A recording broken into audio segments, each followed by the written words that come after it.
The lecture hall buzzed with the usual pre-class chatter. Students from 17 different species filled the seats, their various forms creating a strange rainbow of colors and shapes. Some had scales, others had fur, and a few seemed to shimmer like they were made of liquid metal. Among them sat Hana, looking perfectly unremarkable in her standard gray cadet uniform. She kept her head down, reviewing notes on her datapad. This was how she survived at the Galactic Military Academy. Stay quiet. Don't draw attention. Never stand out. Her contacts made her brown eyes look lighter, almost matching the pale shade common among Mars colonists. Her hair was cut short and practical, just like everyone else's. Hannah had been lying for 2 years now. Her official record said she was born on Mars Colony 7, a settlement that kept poor records due to a data breach 20 years ago. It was the perfect cover. No one questioned Mars colonists. They were considered normal, adapted to space life, safe. But Hannah wasn't from Mars. She was from Earth, born in Bison, raised under a real sky, grew up feeling the pull of one full gravity every single day. And that made all the difference. The door slammed open. Instructor Vex strode into the room, his forearms moving with perfect coordination. He was Krithian, a species known for their combat prowess and military tradition. His skin was deep purple, marked with scars from countless battles. 2 of his 4 eyes focused on the class while the other 2 scanned his datapad. "Attention," he barked. The room fell silent instantly. Vex was a legend at the Academy.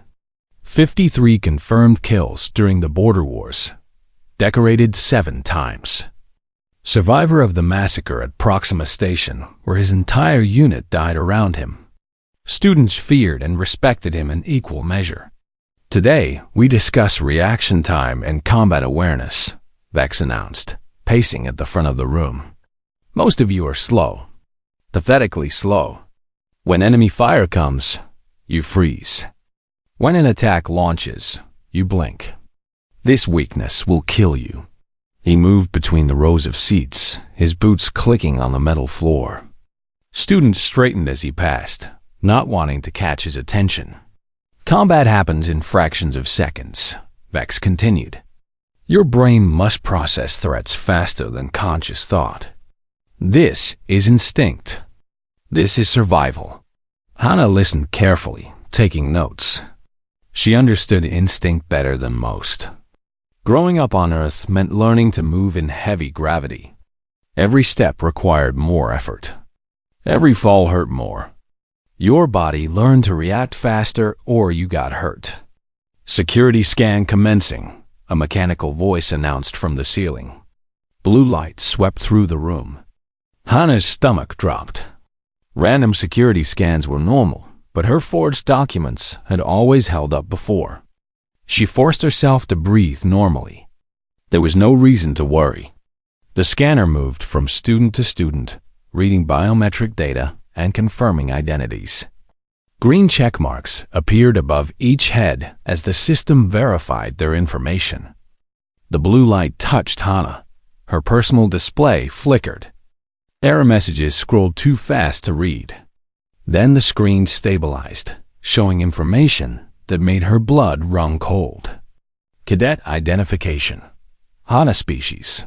Human origin, Earth gravity adapted. 1.0 G standard.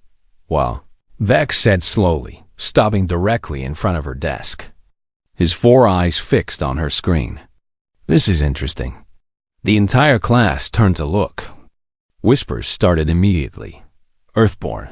She was Earthborn.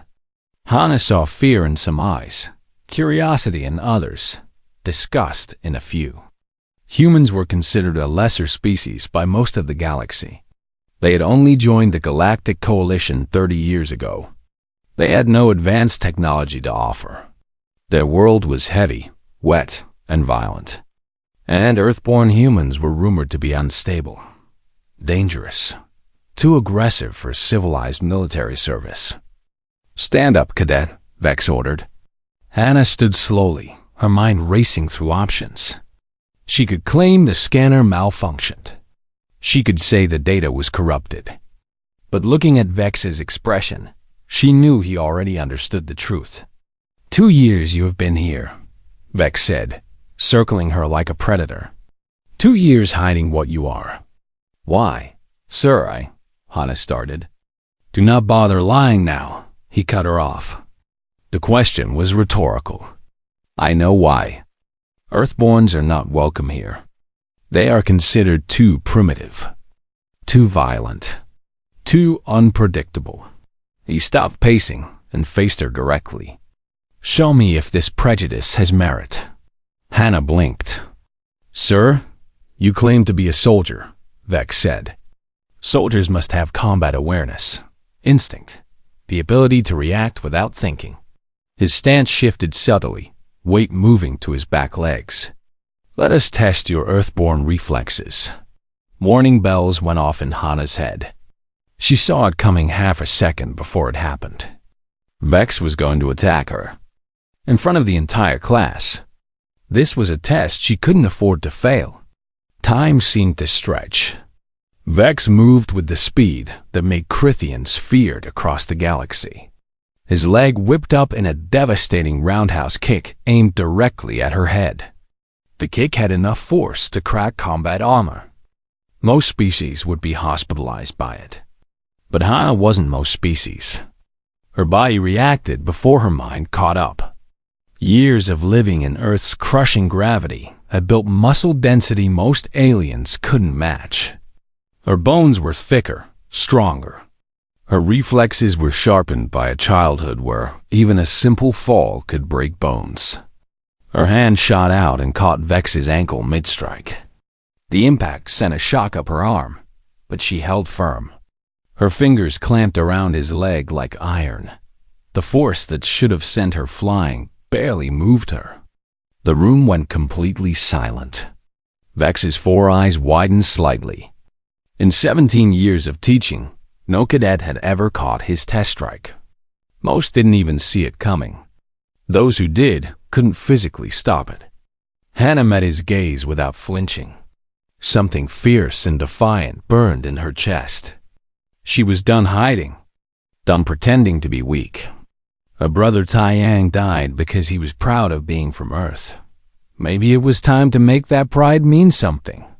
And remember it, she said quietly, echoing his own teaching phrase he used at the end of every lesson. For a long moment, nobody moved. Then Vex pulled his leg back smoothly. Hana released it. The instructor's expression was unreadable as he returned to the front of the classroom. Class dismissed, he announced. Except you, Cadet Hana. You stay. Students filed out quickly, throwing glances back at her. Some looked impressed. Others looked frightened. One Valorian student made a warding gesture, as if she carried a disease. When the room emptied, Vex turned to face her again. That was either very brave or very stupid. I didn't have much choice, sir, Hana replied. There is always a choice, Vex said. You could have let the kick hit you, taken the injury, maintained sympathy as a victim. He tilted his head. Instead, you showed strength. Now they fear you. Fear brings trouble. They already feared me the moment that scanner showed Earth, Hana said. At least now they have a reason. Vex made a sound that might have been laughter. You understand the situation better than I expected. He moved closer, his voice dropping. The Academy's High Command will investigate your falsified records.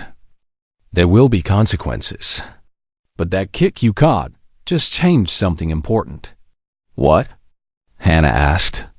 Respect, Vex said simply. Fear is common. Respect is rare. What happens next depends on how you use it. The instructor walked toward the door, then paused. Report to Training Bay 7 tonight at 2200 hours.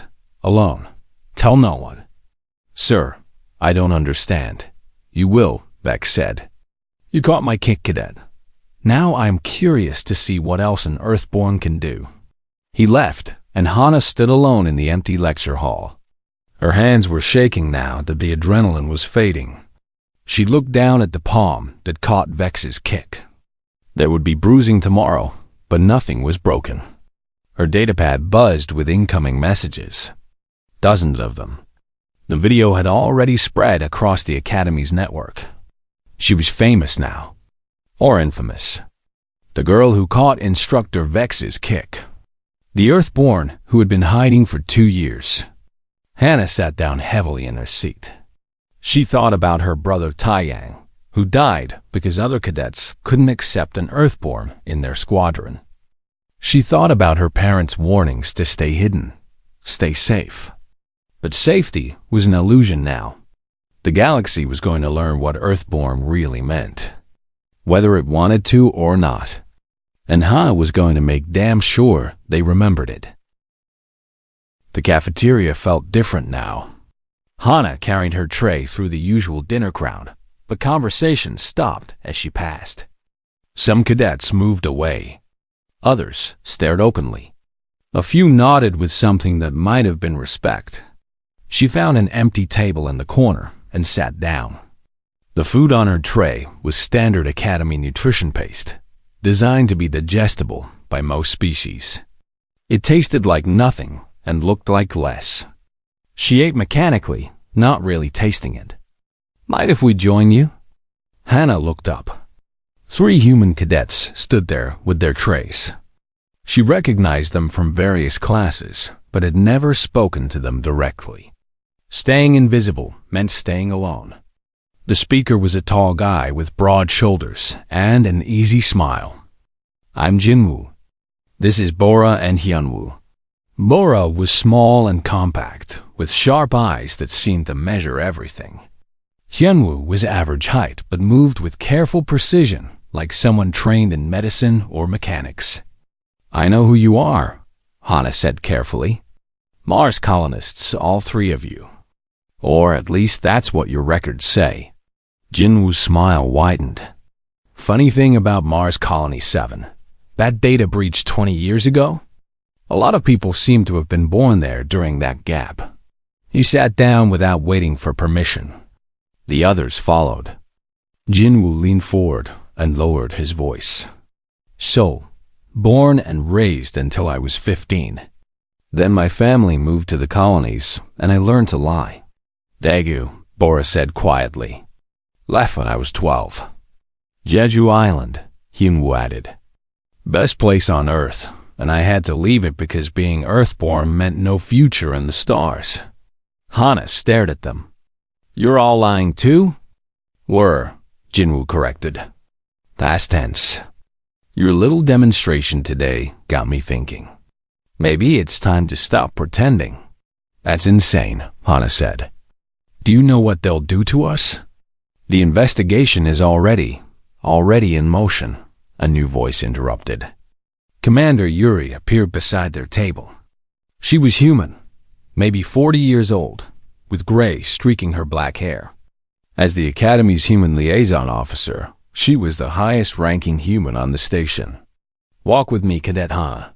The rest of you, finish your dinner and stay out of trouble." Hannah followed Yuri out of the cafeteria. They walked through the station's corridors in silence until they reached an observation deck. Through the reinforced windows, stars stretched in every direction. "I was born on Mars," Yuri said, staring at the stars. "Actually born there, not pretending. 2nd generation. My parents left Earth because they believed in humanity's future among the stars." She turned to face Hannah. "But they always told me stories about Earth, about real gravity, real weather, real oceans. Why are you telling me this?" Hannah asked. "Because there's something you need to understand," Yuri said. "There's a political faction in the Galactic Coalition that wants Earthborn humans banned from military service entirely. They believe your planet's high gravity and violent history creates soldiers who are too dangerous, too unpredictable, too aggressive." Hannah felt cold. "How close are they to succeeding?" "Very close," Yuri admitted. "And what you did today just gave them new ammunition." Video of you catching Vex's kick is spreading across military networks. Some species are impressed. Others are terrified. She sighed. Fear often wins over admiration in politics. So I should have let him kick me? Hana demanded. Should have hidden better? I'm not saying that, Yuri said sharply. I'm saying you need to understand the position you're in now. You're not just a cadet anymore. You're a symbol. Every Earthborn human in the coalition is going to be judged by what you do next. The weight of that statement settled on Hana's shoulders. She thought about her brother again. Taiyang had been proud and brave, and it got him killed. But hiding hadn't saved him either. Maybe there was no safe path for people like them. What do I do? Hana asked quietly. That's your choice, Yuri said. But whatever you decide, know that I'll support you. Earthborn or not, you're my responsibility. She checked her chronometer. Don't you have somewhere to be at 2200 hours? Hana blinked. How did you? I'm the liaison officer, Yuri said with a slight smile. I know everything that happens to human cadets on this station. Vex requesting private training time with you raised some flags. But I approved it. He's one of the few instructors here who judges by ability, not origin. Training Bay 7 was empty when Hana arrived. The space was huge, designed for combat practice by various species. Weapons lined the walls.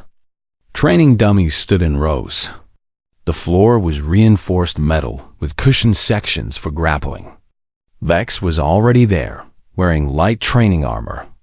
His forearms moved through a complex warm-up routine, flowing from one position to another with deadly grace. You came, he said, not stopping his movements. You ordered me to, sir, Hana replied. I invited you. There is a difference. Vex completed his routine and faced her. What I am about to offer is not standard academy training. It is personal instruction based on my 50 years of combat experience. I offer it to very few students. Why me? Hana asked. Because you are wasted on standard training, Vex said bluntly. The academy teaches combat for average soldiers of average species. You are not average. Your physiology gives you advantages that standard training cannot exploit. He gestured for her to step onto the training mat. When I kicked you today, what did you feel? Hana thought back. Your leg was moving fast. Very fast, but I could track it. And when I caught it, you felt lighter than you should have been. Correct, Rex said. I am lighter. My homeworld has 0.75 standard gravity. Most instructors here come from worlds with less than 1 full gravity. Our bones are less dense. Our muscles are adapted for lighter weight. He moved closer. You are adapted for more. Much more. This gives you strength, endurance, and bone density that most species cannot match. But I'm not faster, Hana said. You move quicker than me. Speed can be taught, Vex said. Raw physical capability cannot. You have the foundation. I can teach you to build the rest. For the next 3 hours, Vex put Hana through exercises unlike anything she had experienced in standard training. He taught her to use her weight advantage, how to anchor herself and become immovable. He showed her strike points that work differently on lighter gravity species. He explained timing and rhythm in combat against opponents who move faster but hit softer. Your instinct is to match their speed, Vex explained during a break. This is wrong. Let them be fast. You be inevitable. Like water against stone. They dodge and weave. You advance and crush. By the end of the session, Hana was covered in sweat but felt something she hadn't felt in years. Pride. Not the quiet, hidden survival of pretending to be normal. Real pride in what her body could do. Same time tomorrow, Vex said as they finished. Tell no one about these sessions. The academy has politics, and some would not approve. Why are you helping me? Hana asked directly. Vex was quiet for a moment. In the border wars, I fought beside a human unit. Earthborn, all of them. They should have died in the first engagement. Their equipment was inferior. Their tactics were outdated. They had no business surviving. He met her eyes. But they did. Not through luck. Through sheer stubborn refusal to fall. They saved my life 3 times during that campaign. What happened to them? Hannah asked. They went home after the war, Vex said. Most species celebrate their veterans. But when those soldiers returned to Earth, they found no parades, no honors. The Coalition had classified their service, afraid that crediting Earthborn soldiers might upset political balance. His expression hardened. I owe them a debt I can never repay. Training you is the closest I can come. Hannah walked back to her quarters feeling different, stronger. Not just physically, but mentally. She wasn't alone anymore. Vex was training her. Yuri was supporting her. And there were other Earthborn cadets watching, waiting to see if hiding was still necessary. Her datapad showed 47 new messages. Most were curiosity or challenge from other cadets. But 3 were different. Jinwoo, Bora, and Hyunwoo had each sent the same simple message. Training Bay 12, 0600. If you want company? Hannah smiled. Maybe hiding was over for all of them. She lay in her bunk that night, thinking about her brother Taiyang. He died trying to prove Earthborn humans belonged in the stars. Maybe he had the right idea, but the wrong approach. Maybe the answer wasn't proving they belonged. Maybe it was simply refusing to leave. Through the small window of her quarters, Hannah could see Earth in the distance.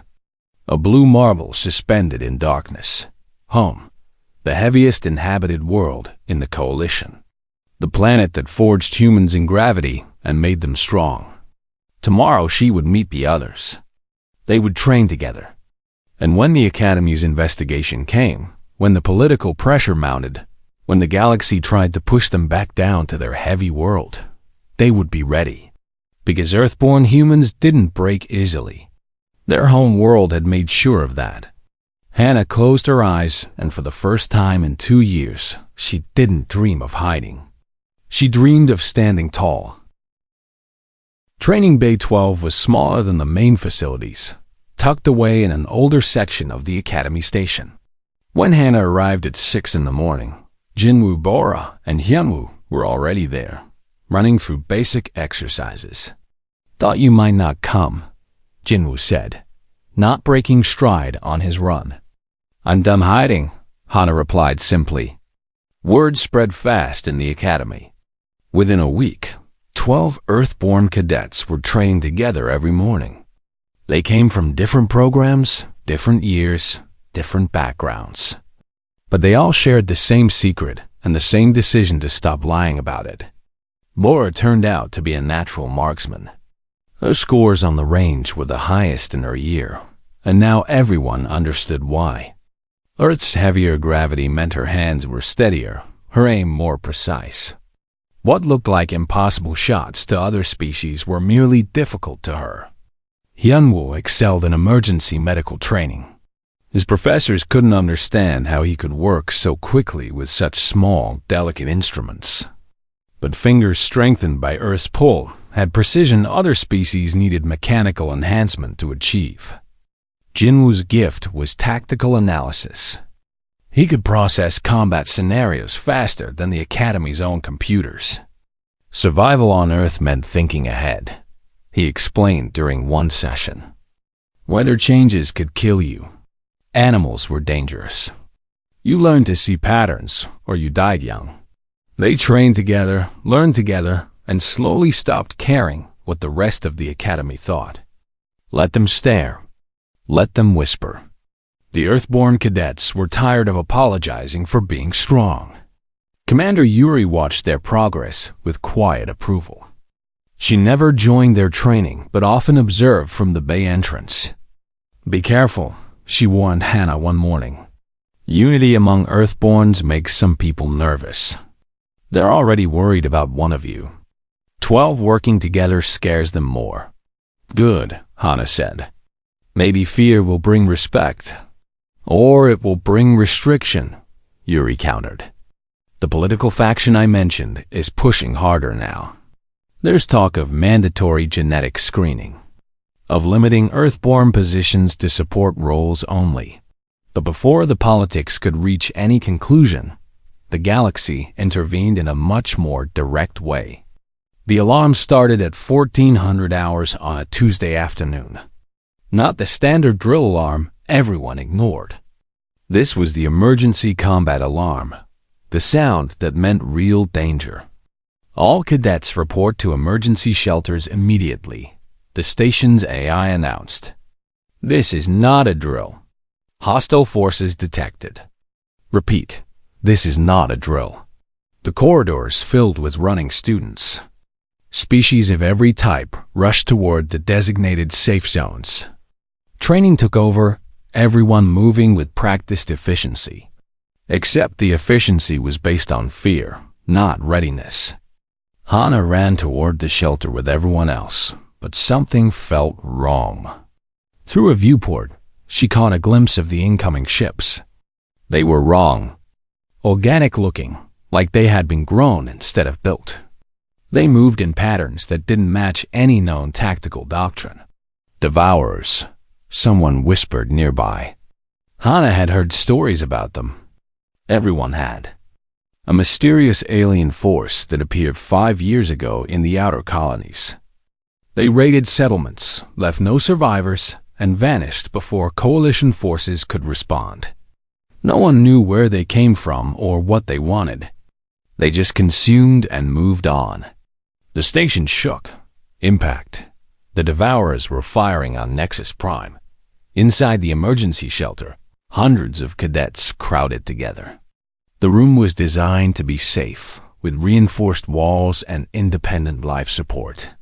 But safety felt like a trap. Through the shelter's monitors, they could watch the battle unfolding outside. Devourer ships were breaching the outer defense grid. The Academy's automated weapons fired constantly, but the alien vessels seemed to adapt.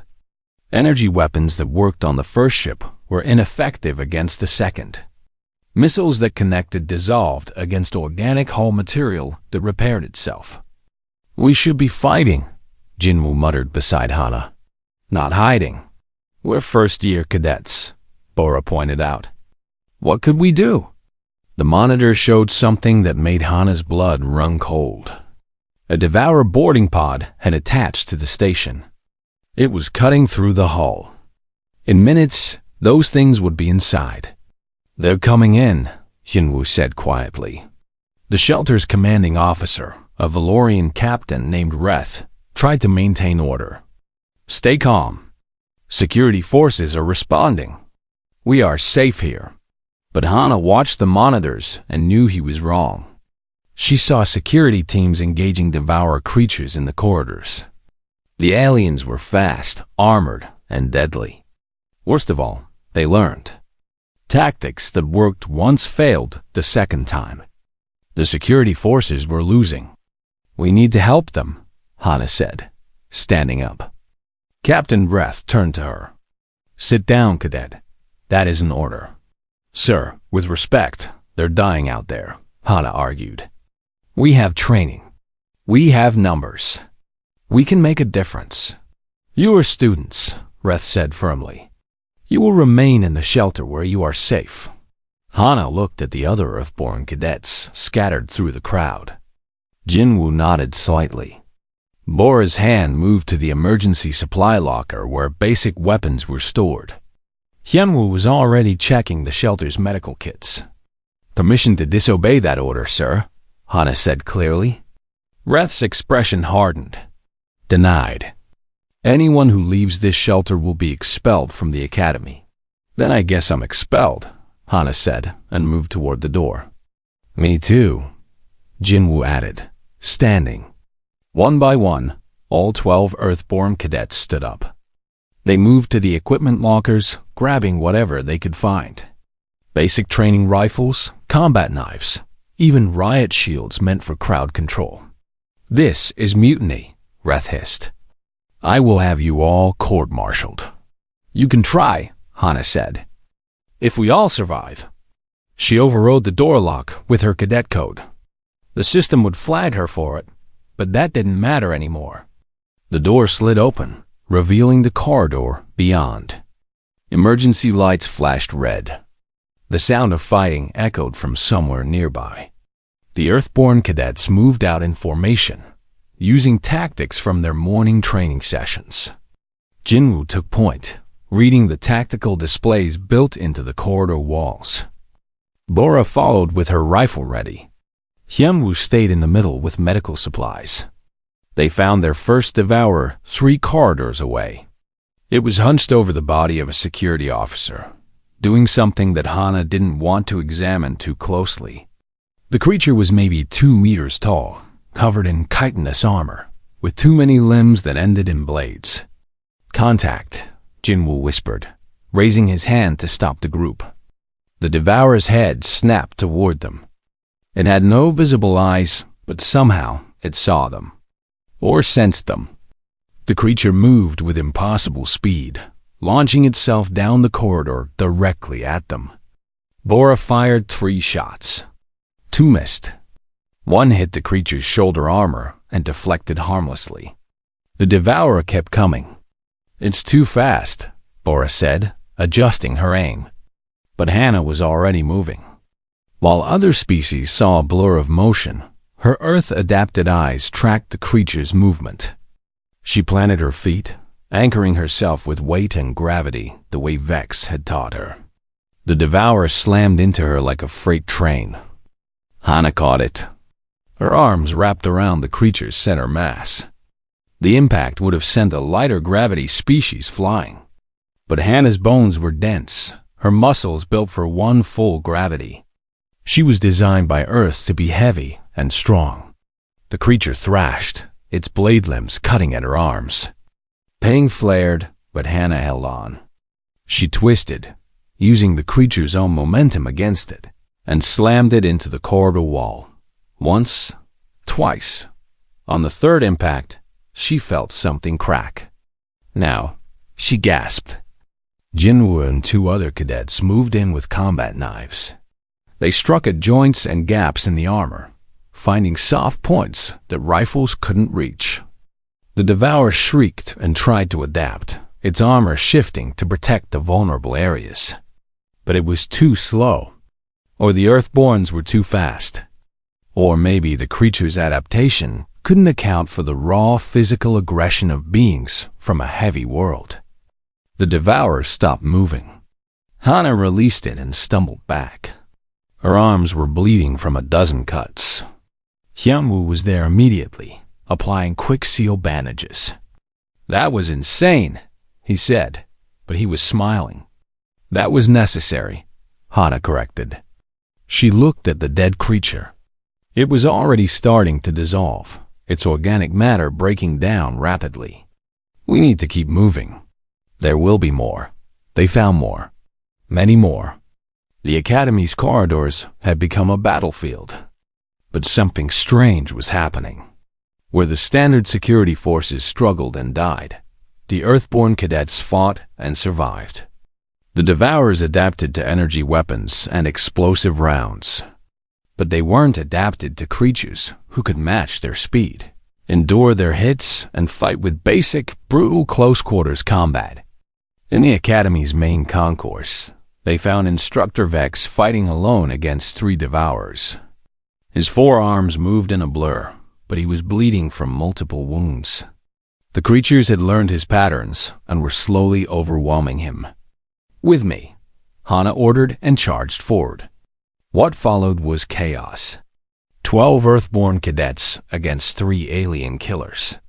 No fancy tactics. No advanced weapons. Just human stubbornness backed by dense bones and heavy world muscles.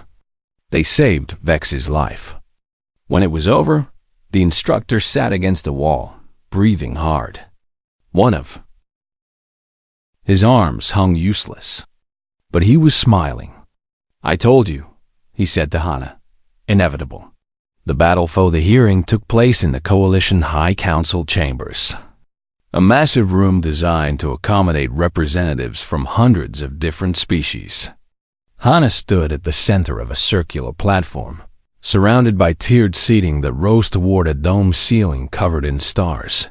She wore her cadet uniform, clean, pressed, formal. But under the fabric were bandages covering the cuts from the Devourer attack. They still hurt when she moved, but pain was manageable. What happened next would determine more than just her own future. Council Speaker Thane, an elderly Valorian with silver skin and wise eyes, addressed her from the highest tier. Cadet Hannah, you and 11 other cadets disobeyed direct orders during the attack on Nexus Prime. You left a designated safe zone. You engaged enemy forces without authorization. Do you deny these charges? No, Speaker, Hana replied clearly. We disobeyed orders. We left the shelter. We fought without authorization. Then you understand the seriousness of military insubordination? Thane continued.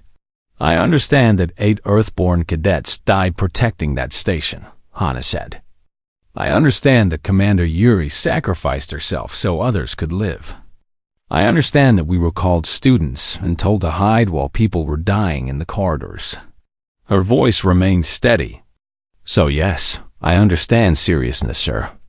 Perhaps better than you think. Murmurs rippled through the council chambers. Some species shifted uncomfortably. Others looked angry at her tone. Councilor Drex, a militant Crithian who led the anti-Earth faction, stood up. This proves exactly what we have been warning about. Earthborn humans are aggressive, insubordinate, and dangerous. They cannot follow orders. They resort to violence as a first response. He gestured toward Hana. This cadet's actions, while effective, demonstrate why humans from that heavy world should be restricted to non-combat roles. My actions saved lives, Hana countered. Is that not what soldiers are supposed to do? Soldiers follow commands, Drex shot back. You followed your instincts. Your violent, earthborn instincts.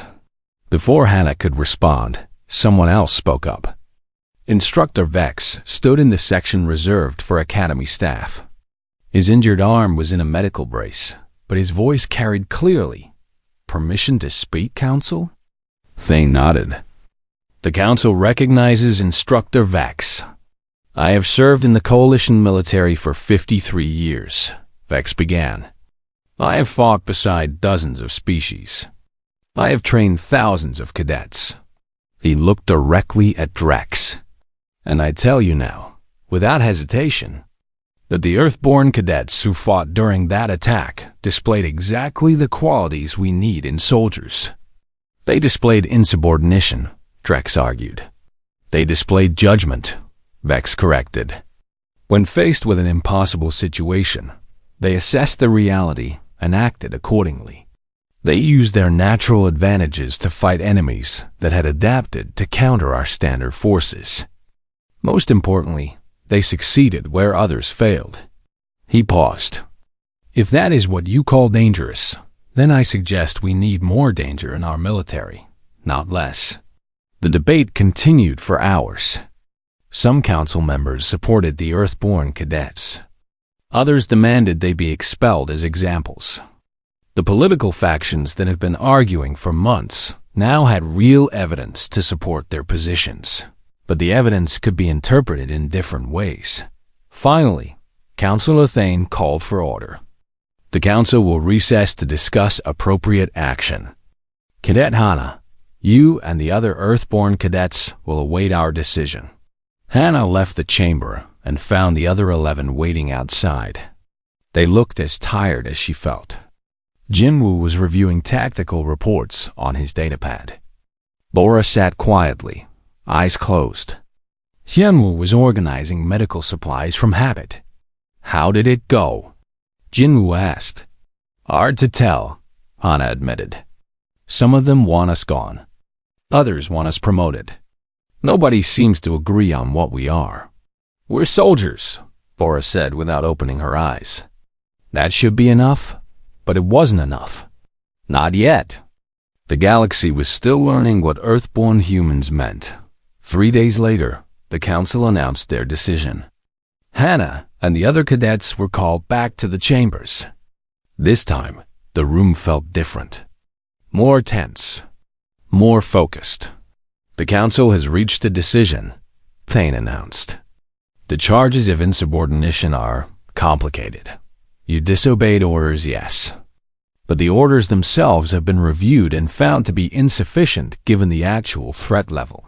Relief flickered through Hannah, but she kept her expression neutral. However, Thane continued, this incident has revealed a larger issue. The coalition military is unprepared for threats like the Devourers. Our standard tactics and training are based on assumptions that no longer hold true. We need adaptation. We need innovation. He looked directly at Hannah. We need soldiers who think differently. Drex stood up again, visibly angry. Speaker, you cannot be suggesting. I am not suggesting, Counselor. I am announcing. Thane's voice grew stronger. The Coalition High Council hereby authorizes the formation of an experimental strike force, composed primarily of Earthborn human personnel, specifically designed to counter the Devour threat.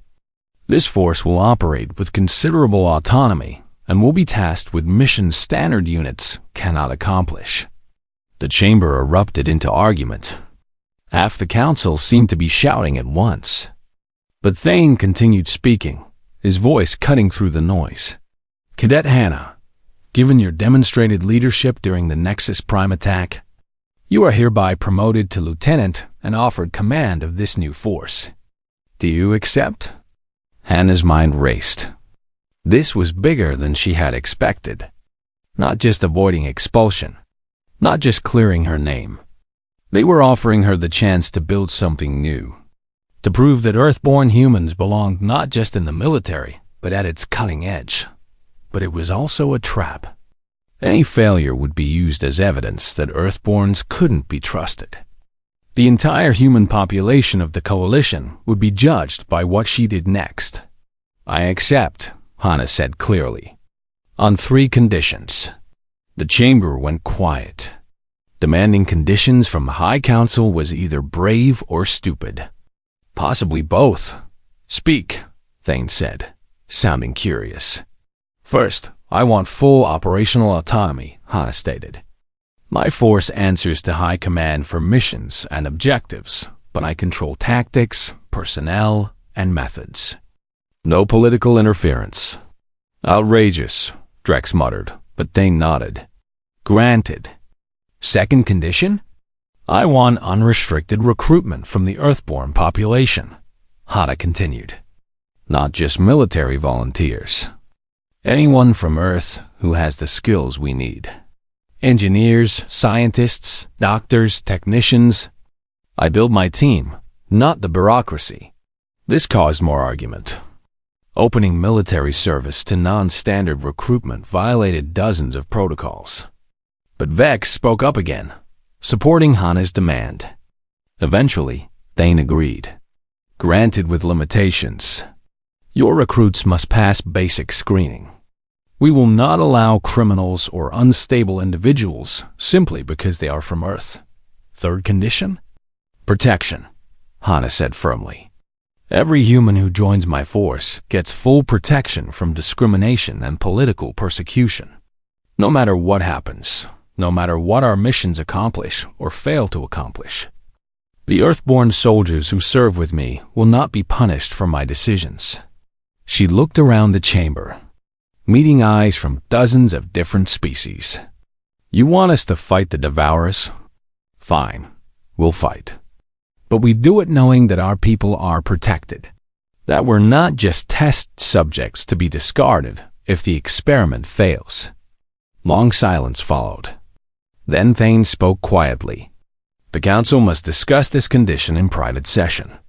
Cadet Lieutenant Hannah, you and your colleagues will wait outside. Hours passed. The Earthborn cadets sat in the council antechamber, not speaking much. They all understood what was happening. The entire future of Earthborn humans in the Coalition military was being decided in that room. Finally, they were called back. "The Council agrees to your third condition," they announced. "Lieutenant Hannah, you will have your autonomous strike force. You will have your recruitment freedom. And your soldiers will have full legal protection." He paused. "In exchange, you will undertake missions that other forces cannot or will not attempt. You will face the Devourers directly. And you will prove that Earthborn humans are assets to this coalition, not liabilities." "Understood, Speaker," Hannah said. "One more thing," Thane added. "This force will be evaluated after 6 months.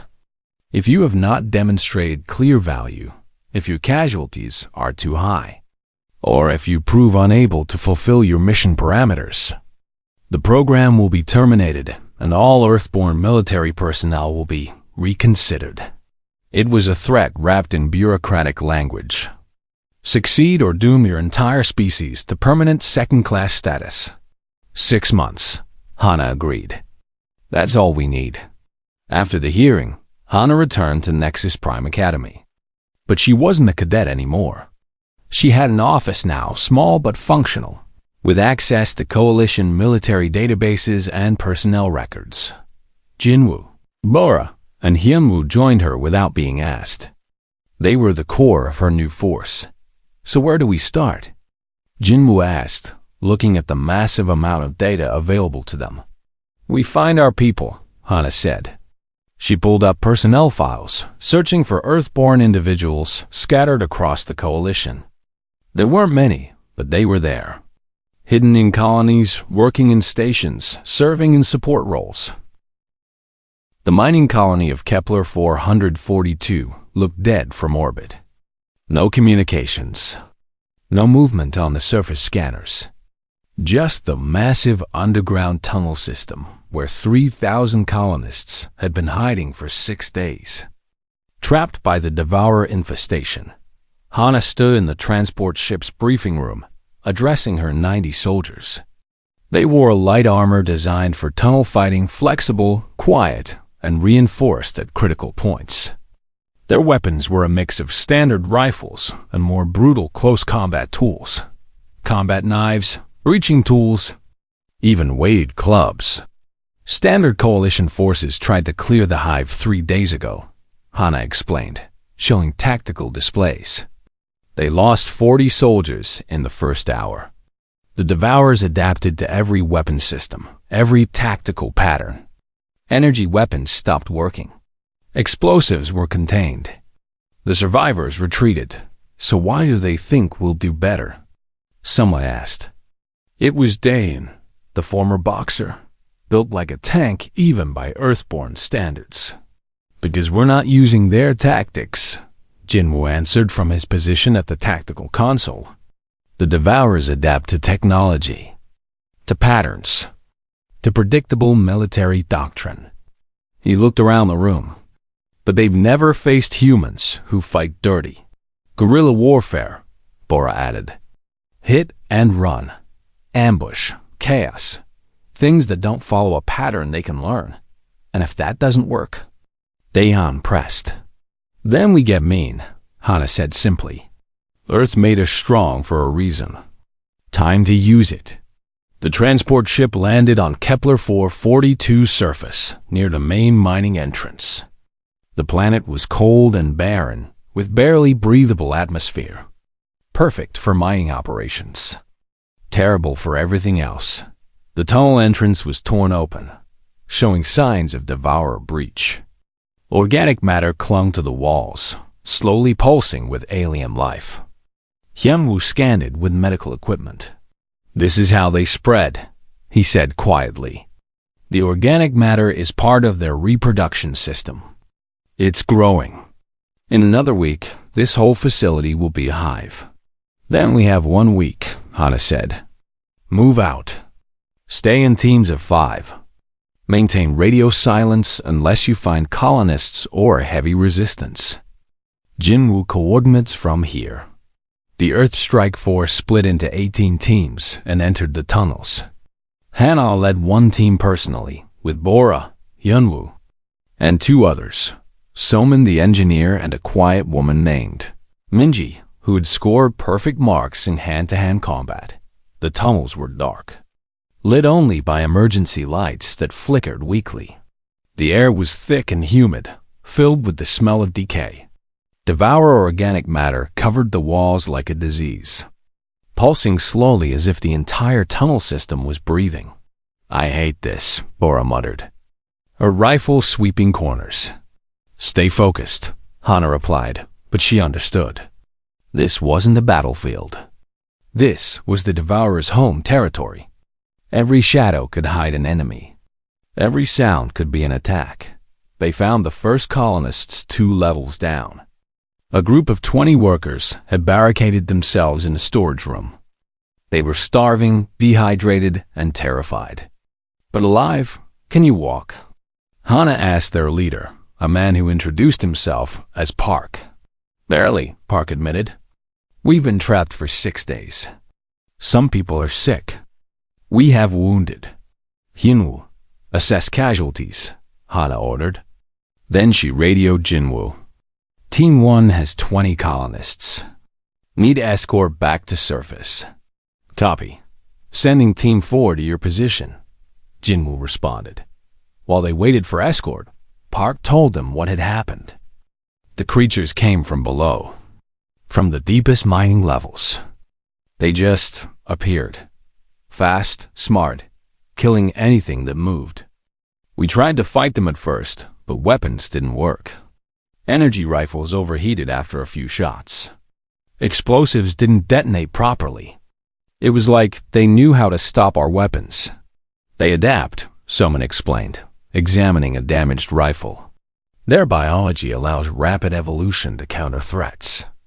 But there's a limit. They can adapt to technology, but basic physics is harder to counter." "What does that mean?" Park asked. "It means if you hit them hard enough with something heavy, they still die," Soman said with a grim smile. Team 4 arrived and escorted the colonists back to the surface. Hana's team continued deeper into the tunnels. They found more survivors. Small groups hiding in storage rooms, offices, anywhere that could be barricaded. Each group told similar stories. The Devourers appeared suddenly, adapted to their defenses impossibly fast, and pushed them back until they had nowhere to go. "We're getting close to the hive center," Jinwoo reported over the radio. 3 teams have reported increased Devourer activity ahead. Heavy concentration in the lower mining sections. "That's where we're headed," Hana confirmed. They encountered their first Devourer on the 4th level down. It was bigger than the ones at Nexus Prime, covered in thicker armor, with blade limbs that looked capable of cutting through steel. It stood at an intersection, apparently guarding something deeper in the tunnels. Bora fired first. 3 shots aimed at what should have been weak points. The creature's armor shifted, thickening at the impact points. The bullets barely scratched it. "They've adapted since Nexus Prime," Bora said tightly. "Then we adapt faster," Hana replied. She pulled out her combat knife, basic steel, sharpened to a razor edge. "Minji with me. Everyone else, keep it distracted." The plan was simple and brutal. Bora and the others fired at the creature, forcing it to focus on adapting to ranged attacks. While it was distracted, Hana and Minji moved in close. The Devourer was fast, but Hana had trained for this. She ducked under a blade strike and grabbed the creature's limb. Her Earthborn strength let her hold it despite the Devourer's thrashing. Minji came in from the other side, her knife finding gaps in the armor that were too small for bullets, but perfect for precision strikes. The creature tried to adapt, its armor shifting to protect the vulnerable points. But adaptation took time, and Hana and Minji were already moving to new targets. Cut the tendons, rupture the organs, find the soft places and destroy them. The Devourer died hard, shrieking and thrashing. When it finally stopped moving, Both Hana and Minji were covered in alien blood. "That's how we do it," Hana said, breathing hard. "They can adapt to multiple attack types simultaneously, ranged and melee together. Technology and basic violence. Keep them confused." Word spread through the Earthstrike force. Teams started coordinating mixed attacks. Rifles and knives. Explosives and clubs. High-tech and low-tech combined in ways that the Devourer's adaptation couldn't counter fast enough. The deeper they went, the more Devourers they encountered. But the Earthborn soldiers fought with a ferocity that surprised even themselves. This was what they were built for. Born on a heavy world that tried to crush them every day. Raised in a gravity that made every other species seem fragile. On the 6th level down, they found the hive center dot. It was a massive cavern that the miners had dug out years ago. But now it was transformed. Organic matter covered every surface. Eggs the size of humans pulsed with life. And in the center, feeding on the colony's power systems, was the Devourer Queen. She was enormous. 10 meters tall, with armor that looked nearly impenetrable. Dozens of blade limbs. Multiple heads. And worst of all, she was intelligent. Hana could see it in the way the Queen moved, positioning herself defensively, calling smaller Devourers to protect her. "We cannot fight that," someone whispered over the radio. "Yes, we can," Hana replied. But she was less certain than she sounded. The Queen's heads turned toward their position. One of the heads tilted, studying them. Then something impossible happened. The Queen spoke, not in sounds, but directly into their minds. "Earthborn," the Queen's voice echoed in Hana's thoughts. "I know what you are. I have tasted the memories of your kind. You are the true Devourers. You consume your own world. You make war on your own species. Why does the galaxy fear us when you exist?" The psychic assault hit Hana hard. Images flooded her mind. Earth's history, wars, genocides, environmental destruction, atomic weapons, concentration camps. Every terrible thing humanity had ever done, displayed in brutal clarity.